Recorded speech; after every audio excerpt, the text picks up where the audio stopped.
When Mother Nature shows her strength, she can leave widespread destruction in her path.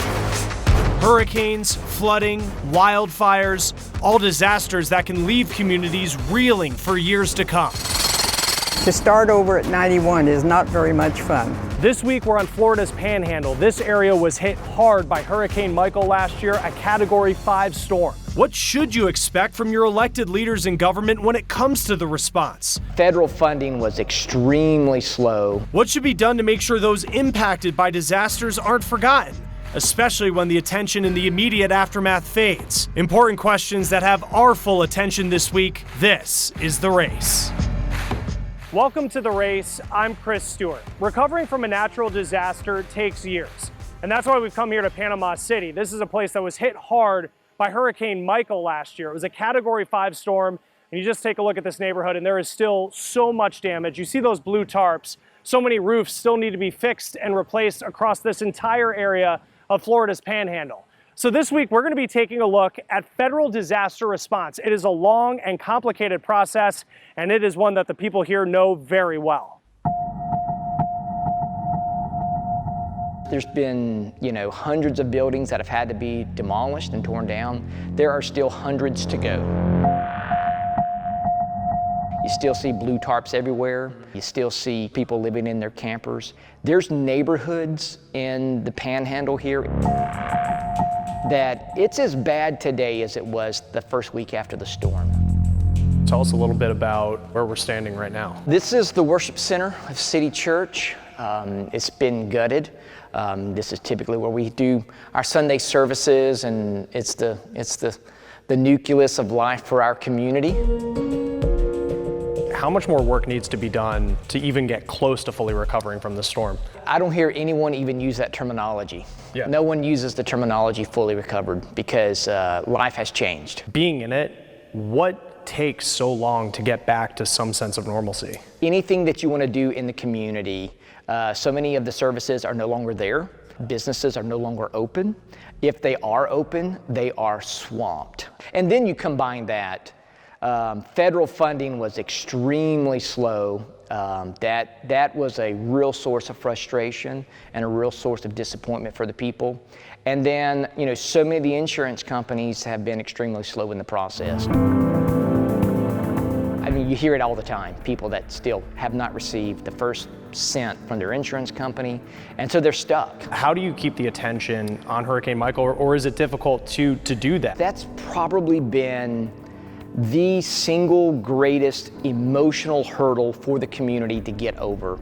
And it was the feeling of being forgotten about so quickly. Right after the storm, we had the devastating fires in California, we had the elections, and it just seemed like the news cycle moved on. Do you ever think of what that first service here is going to be like? That first service will have a lot of tears. It'll mark recovery. It's probably going to be tempered a little bit in that I think our understanding of what a church is has changed. We aren't defined by our stuff. We're defined by the intangibles. Now, Congress just passed a $19.1 billion disaster relief bill to help people like the ones here. It gets assistance to communities quickly after natural disasters like hurricanes, flooding, earthquakes, and wildfires. The money can help fix damaged buildings and infrastructure, and it can also offset crop losses for farmers. This bill also extended the National Flood Insurance Program. People can also apply for individual disaster aid through FEMA. Now, after Congress passed that relief bill, the Trump administration took some of the money from disaster relief and put it towards immigration. Annie Taylor's taking a look at what happened and whether that will have an impact on disaster response. Chris, our partner PolitiFact found important context on this transfer of funds. In July, the Department of Homeland Security told Congress it would move $271 million from several of its agencies to ICE, which is also one of its agencies. Now, $155 million would come from FEMA's Disaster Relief Fund's base account to help build temporary immigration courthouses. Another $3.4 million from a FEMA Disaster Preparation Fund will help pay to detain and transport immigrants. PolitiFact found the transfer didn't drain those accounts, and as of August 31st, FEMA's base account balance was $357 million, and its majors account, only touchable once the president declares a major disaster, has $24 billion.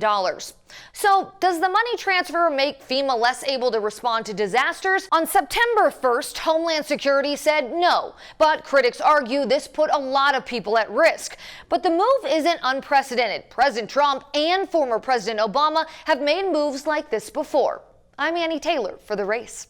Whoever wins the next election will hear calls for change to how we respond to major disasters. There's already a huge network of advocates calling for changes to how disaster aid works. On one hand, you have groups that argue that disaster declarations are getting too common and too expensive. A small group of Republican senators pitched a bill this year to limit new relief spending. On the other hand, there are groups that say we need to be more proactive, not reactive. That could mean helping communities reduce their disaster risk or having basic supplies ready in advance. The Heritage Foundation published numbers that support both sides.